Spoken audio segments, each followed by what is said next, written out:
तो अभी हम है सैयद राजा रेलवे स्टेशन पर, सामने की ओर है भाई ग्रीन सिग्नल, वो देखो, और इस तरफ से भाई तोड़ते हुए आ रही है 22,308 Bikaner Howrah superfast express,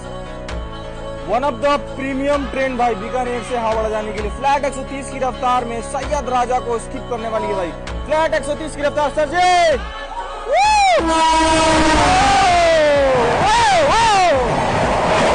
flat 130 क्या अग्रेशन है भाई,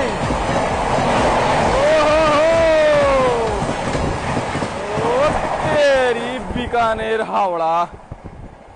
सैयद राजा को तोड़ दिया भाई साहब।